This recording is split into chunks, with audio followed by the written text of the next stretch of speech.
I wasn't a Disney kid. For about 20 years of my life, I never saw shows like That's So Raven or movies like High School Musical or Camp Rock.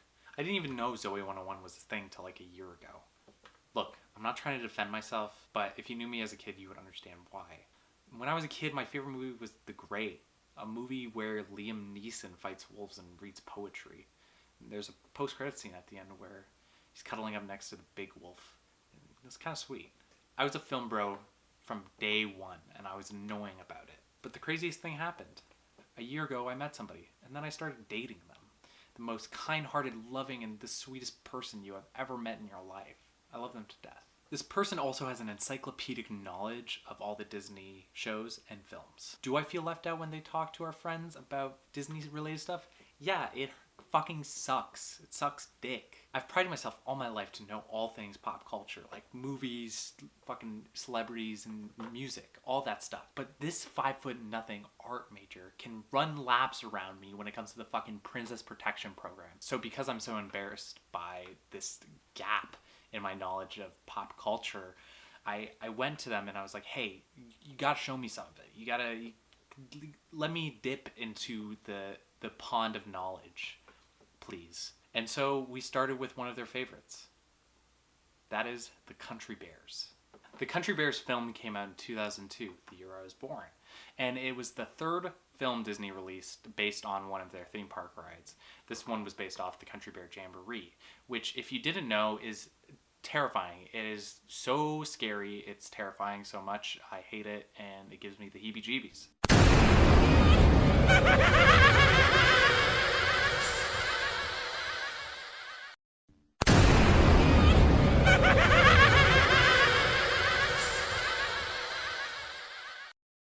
Luckily, the film is bearable. It's super goofy, it's super funny, it gives me the chuckles like a little guy. Like the little guy I am, it gives me the little chuckles, and it makes me laugh. But before we talk about the actual film, I kind of want to go into details about the production and how it was received, which it wasn't very well. It wasn't received very well, actually. But first, let's talk about who was in this film. Let's see. Haley Joel Osment, we got Christopher Walken, Queen Latifah, Willie Nelson, Steven was in it, Brad Garrett, Kevin Michael Richardson was in it, Stephen Root, Bonnie Raitt, Willie Nelson, and dude, fucking Elton John is in this movie. So you would fucking be like, dude, totally, that would make some money. But it didn't. Actually, it lost so much money.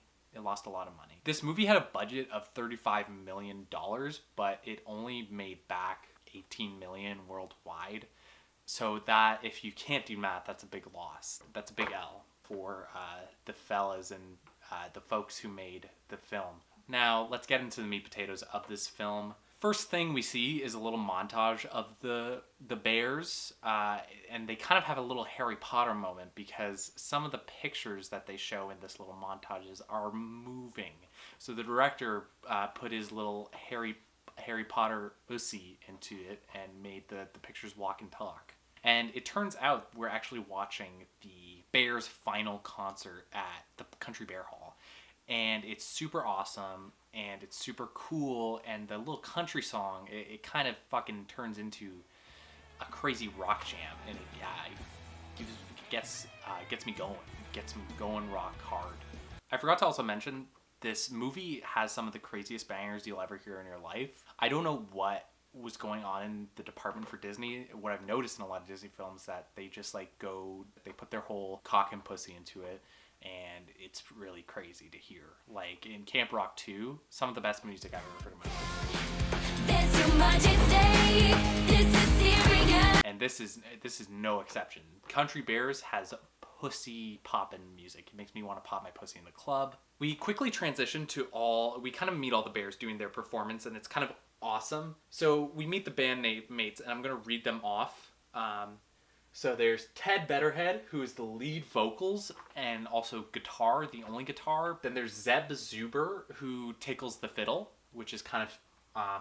and he also just looked like he opened the hidden replies from a tweet. And then there's Tennessee O'Neill. He fucking fiddles the one string thang. He absolutely shreds that shit. He absolutely shreds the one thing thang. One string thang. Oh my god. And then there's Fred Betterhead, who is not presumably, he is the brother of Ted Betterhead, and he plays the harmonica. And then there's just some guy who plays drums, and you know, Fred does some crazy shit. Fred does some crazy fucking backflips and shit. It's crazy. Tennessee breaks the stage.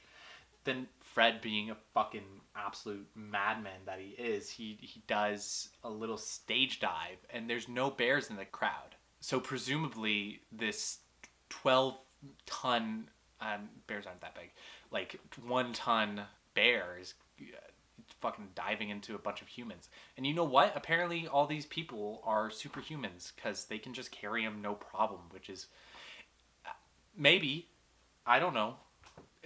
I'm sure if you get a lot of humans, they could carry a bear, but I don't think so. Moving on. Turns out this whole thing was a documentary that our boy Barry is watching, and he's a fucking Country Bear stan. He is a barb for the Country Bears. And we learned about the Country Bear Hall too, where the Country Bears wrote and performed music for their fans. And for some reason, this ice cream man is telling us, yep, different. I don't know why, because he doesn't look like any of the other bears that we see in the future. He just looks like a little ice cream bear man. Yep. Turns out Barry's an outcast in his own family, and he's regularly tormented by his brother Dex. Hey Barry! Doofus! And, you know, the Country Bears are kind of like a safe space for him. I don't think he knows he's a bear, though. No one tells him he's a bear. And he never mentions the fact that he's a bear. He just sees himself in the Country Bears. And they never mention this in the movie. Like, I don't think he knows he's a bear. He gets called down for dinner and he's fed raw salmon. You would think that would be a telling sign that he's a bear, but no. Everyone else is eating normal food. For some reason, he felt like this was the perfect time to ask his parents if he was adopted, and they say no. But then Dex, his fucking asshole brother, is like, yeah, you are. You totally are, you little shit. Fuck you. He didn't say that, but that's what it felt like to me because I hate him so much. But man, he gets shit on by they hate him. The entire family hates him. But honestly, he has bleach tips, so I think it's fine.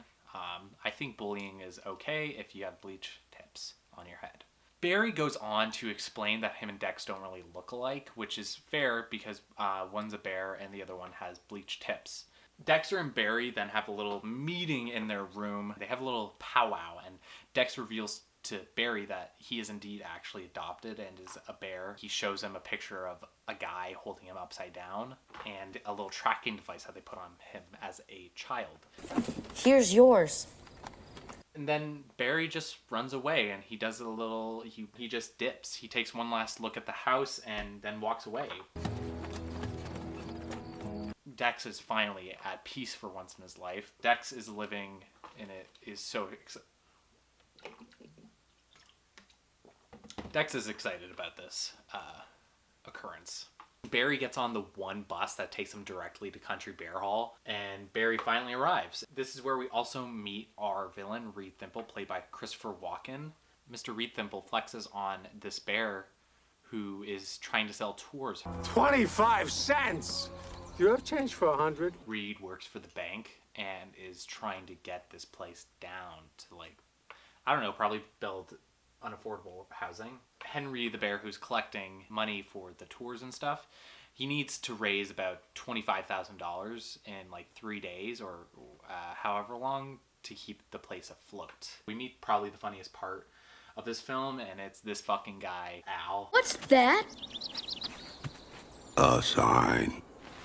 Back at the Barrington house, they've called the cops, and Dex is absolutely losing his mind. And this guy's going so fucking feral because no one wants to say he's a bear. Like in the German spelling of the name.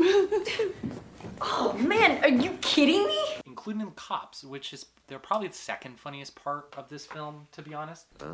Oh, he looks like a Fourth grader? Cutie pie.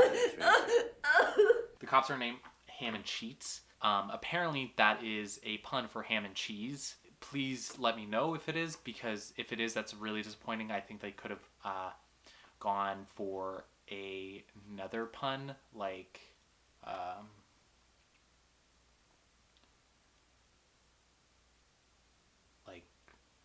chalk and bials instead of cock and balls. At the hall, Barry has this beautiful idea to get the band back together, and Henry just fucking hates that. Oh, that's the stupidest thing. Never in a million years. Now stop it, okay? Just forget it. Stop it. But wait, you're not. I said stop! He hates the idea so much, and he bullies the kid. But then Al's like, "Hey, don't do that. That's so mean." In a week from now, some teenager's gonna be teaching us how to operate a deep fryer. We could do that. Henry has a vision of the band playing, and then hears Barry singing one of their songs, and that gives him the motivation to get the band back together. It's really easy to change Henry's mind on things, apparently. They pull out the old tour bus, and just some guy named Brody's in it. Hey, Barry, meet Brody. Hi. You see my chicken? I'm assuming he's been there since the band broke up, which is like 10 years ago. And there's just a chicken eating and shitting on Al's grass. He was making a mess on my grass. I can't even imagine what it smells like in there, especially since some hippie named Brody's been living in it in 10 years. Obviously, he hasn't cleaned a thing. Like, his name's Brody. He can't be that cleanly. It doesn't look cool at all, and it looks like a fucking storage closet, so I don't know why these guys are going nuts about it. They fucking speed across country. They just know where they are, and they go find Fred. My guy is living his best life, being security on a film set. Fred meets Crystal. Fred apparently takes his harmonica everywhere also. Also, fun fact about me, when I was a kid, I thought it was Fraggle. It wasn't until an embarrassing amount of years later that I learned it was Fragile. Crystal's like, dude, such a big fan. Can we jam a bit? And then they jam. It's like it's a crazy little number.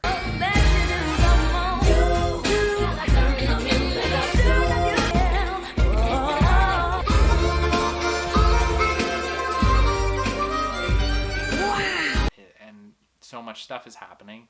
And then somebody asked Crystal if they're ready to record. I thought that was the whole thing. I thought that was the thing that they were recording, the music video, but apparently it's not. It's not at all. Barry and Henry are also watching. After the shoot, Fred comes to them, and they mention this guy who apparently stole the band from Henry, Rip Holland, who was the band manager and is probably the scariest man I've ever seen in my life. I am so back, baby! Rip agrees to promote the show, and Barry does some weird shit in the background. But anyways, fucking Fred's in it. Fred's into it. He's fucking chilling. Next, the gang goes to find Zeb, who's apparently an alcoholic, but they try to hide this by the fact that he's leaning too heavy on the honey. While they go and drive, they go through Barry's scrapbook, and the bald-headed freak Fred sees a newspaper article. Bears win talent show against arm musician, which means the musician makes poop sounds with his armpit. The arm musician's name is Benny Bogswaggle. Benny does his little Beethoven thing.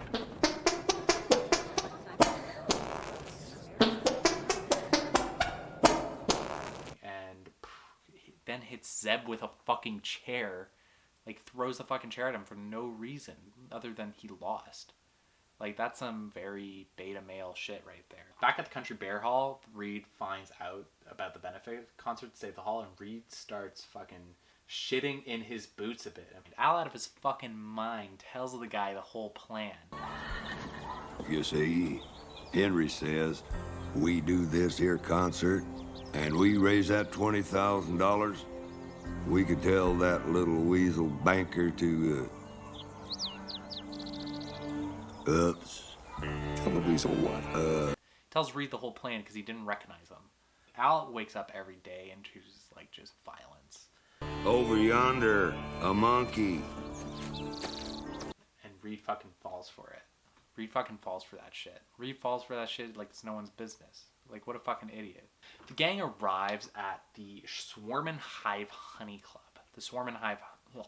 The gang arrives at the Swarmin' Hive Honey Club. And immediately I'm like, give it to me now. I know it's technically, like, not for humans, but, like, look how nice it is. It's like, it's giving old dive bar with very cubic features. Ugh. I spilled. Like, that shit's cool as fuck, looking like the Rainforest Cafe. Let's be honest. Looks like a Rainforest Cafe meant for bees. What kind of universe do these people live in where honey replaces beer?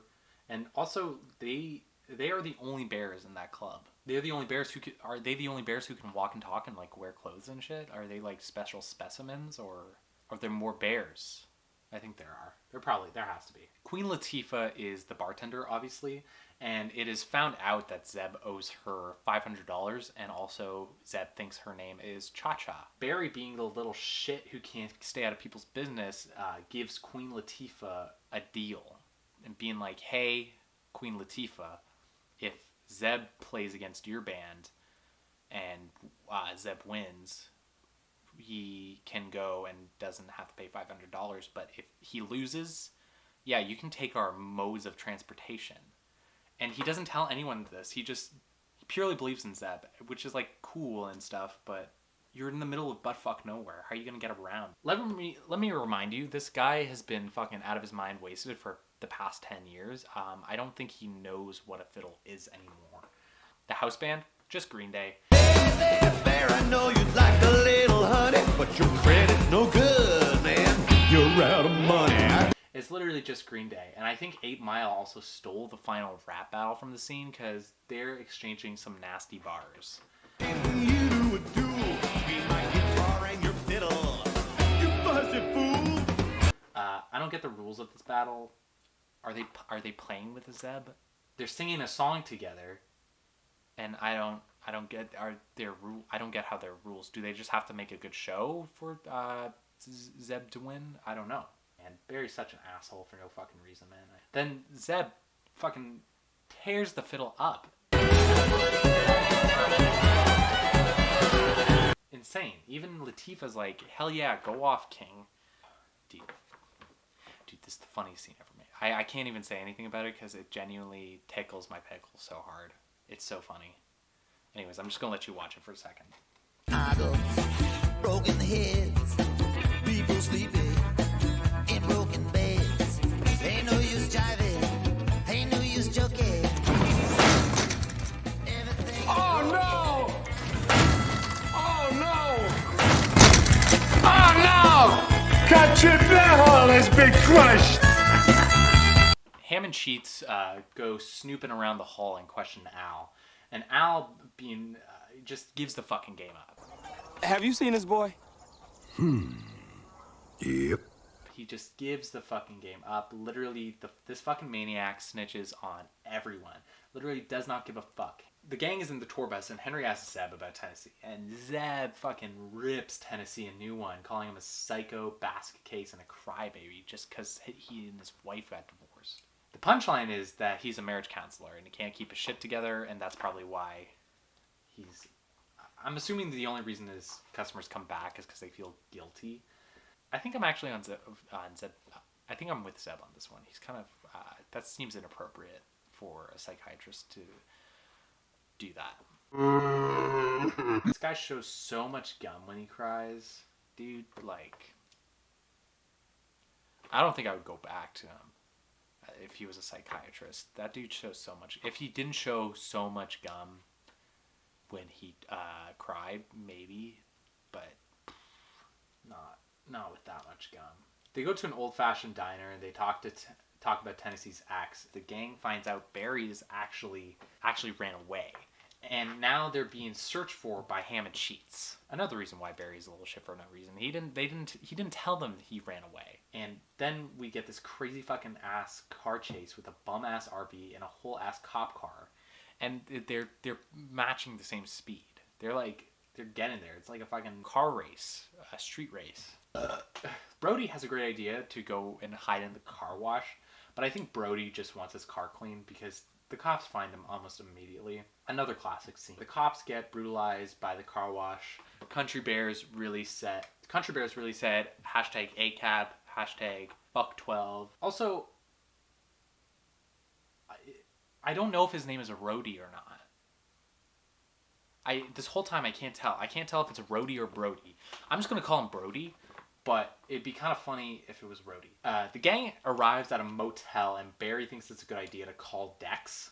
He's on the run, and he's like, I'll call my brother, who's always been against me. Barry then goes to tell Dex his whole plan for no reason, and Dex switches his attitude for no reason. Like, what the fuck, does he just miss shitting on somebody? Somehow they just managed to be in the same hotel or motel as Tennessee's ex. I don't know how they did this, but this bear looks exactly like Taylor Swift. And I don't mean that as in a mean way. I'm a Swiftie. I love T Swift. I love Taylor Swift so much. But this bear looks exactly like Taylor Swift, and I don't think anyone can tell me different. Dude, this song fucks so hard, my stomach hurts. Like, it's giving me tummy aches. After that, Henry calls Ted, and Ted isn't vibing with the idea of bringing the band back together, so he just kind of hangs up. Henry straight up lies to Barry and says Ted is like chill, and they're gonna go drive to his house. And when they get there, they meet Elton John, who, to our perspective, is just a little weird guy, a little housekeeper. And then they go to a golf course where it seems like a wedding's being held. They're so silly because they don't know how to act proper. They're little country bears that don't know how to act proper. I'm sorry, but Ted has zero drip. There's no, it is dry there. It is a dry fucking desert where Ted is. And he looks like such a creepy, old, leathery, retired porn actor. Ted's pretty pissed to see Henry and Barry can't keep his fucking mouth shut, and it is revealed that Ted never said yes to play the show. Fred then goes and yells at Ted for being an asshole, and then he finds out Ted ain't rich. He is the lead singer for a wedding band. He is poor, and he sucks. Fred straight up kidnaps Ted. I think he might have killed him. He looks dead. He doesn't look alive. I've never seen a bear alive that looks like that. Back in the bus, Ted just fucking trauma dumps on the mat. I don't think one person cares. I don't blame them, though. He's the whole reason they broke up, and he has been nothing but awful to the gang. Ted then just goes on and rings the gang out for not being prepared for the show, which is fair. He's being rude about it. Barry goes and says this rousing speech about family and shit, and then fucking Ted just cuts him off. Barry's perception of the bear is totally ruined. Then Barry, in his pussy cunt era, pops the fuck off and lets Ted know what's up. We are not a family. You're right. This isn't a family. 'Cause the people who love you no matter what, that's your family. Also, aren't they supposed to be like the other side of the country of America? Even if they weren't, like, why is he running? It's not down the fucking street. Like, call an Uber. What the fuck, man? Barry ditches his friends even though Barry put them in this position. Does he not understand, like, the financial and physical consequences of his actions? The bears literally have no idea what to do. Barry comes back to his mother, and she's so excited. She drops a pie, but it's okay, guys, because there's so many fucking pies. There's an extreme amount of pies. There's an unhealthy amount of pies. Like, I know she said earlier in the film she cooks when she's sad, but, like, that's so many pies. Like, at least make a variety of snacks. Like, have some decency. Also, I know he's a robot and something, but why is Barry so big? Like, to be fair, I was the size of him when I was his age, but that doesn't make it any less weird. Also, we find out his dad's name is Norbert. Oh, Barry! All the bears are sitting around pretty much reading his diary about how depressed he is and how much he loves the country bears and how much they help him through his depression. Dude, the country bears are like the logic of country rock. They also read that Dex is the sole reason for his depression. Like, no one at school, like, it's just Dex. The way Fred turns the page makes it seem like Barry either wrote it in a circle or Fred doesn't know how to read. Barry's a sharp little guy. This morning he told me something else. Mr. Chicken is a girl. Reed is getting ready to tear down the hall, but in the meantime, we need to solve some conflict. The Bears drive to Barry's house, but like, how did they know how to get there? How do they know where Barry lives? Dude, Dax has a sick taste in music, just 9 Inch Nails and Limp Bizkit. What a fucking guy. He would pop his pussy out on r/music. I do mean this when I say this still looks better than the 2019 Lion King. What? The bus was stolen. It was that Thimble fella. Okay, so much has happened. So Reed stole the bus, threw out Brody and Mr. Chicken, and kept the Bears and left. Why are they going so fast? And oh man, these Bears are so nonchalant about this, dude. These Bears are so nonchalant about this, man. Move it. Thimble, Come on. What are you waiting for? I'm definitely changing banks. Oh, poo.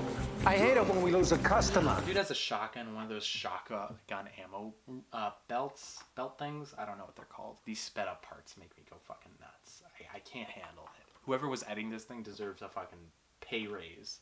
I'll pay him to edit this video. Why are they tying him on the roof like they're just coming back from hunting? Like, again, weird fucking hate crimey thing. Let me try to... Reed has also just been planning this thing for about 30 years. Like, dude, chill out, man. And then it's fucking revealed that Reed is Mr. Armpit Farts. He's fucking fart boy. Henry fucking, what's his name? Henry Bogswaggle, dude. And he does this by doing a little sexy striptease. Like, why are you looking so cute, dog? And then he starts playing Beethoven with his pits. It's not like his life was ruined by this, but he just lost his fucking mind and was just bummed out. And he put his whole pussy into ruining the Bear's life. Like, dude, you made poopy sounds with the armpit. It's not that deep. Ted almost dies a few times because Dex gives very sudden directions, but they make it to save the Bears in one piece. And by one piece, I mean Ted flies through the fucking window and then like slightly taps the cage and everything falls apart. Anyways, the Bears and company go off to save the day and play the show that they haven't practiced for it yet. And for some reason, the director and editor saw fit to add a shot of children playing in like a river. And I completely forgot about this. These fucking pictures, man, are so funny. There's just no life in their eyes at all. And dude, how does Norbert, out of all the robots and shit, look the scariest? That's crazy, man. Anyways, they make it back to the hall and no one's there. Rip Holland screwed them over just for a pretty buck from Reed. Rip kind of looks like if Kramer turned into a conservative commentator. But then our friend fucking Chaos Demon Al pulls up and brings a whole town, and they didn't see any cars just because he didn't want people parking on the grass. Like, what a fucking legend, man. And he brings the whole town. He brings the whole fucking town, dog. Reed gets trampled to death, and they play their show, and they bring Barry on stage, and he fucking tickles that one string thing, dude. It's very sweet, but it also rocks. And that's Country Bears. Thank you so much for watching. And if you like this, maybe subscribe if you want, maybe. And if you don't, just leave a nasty comment about my hair.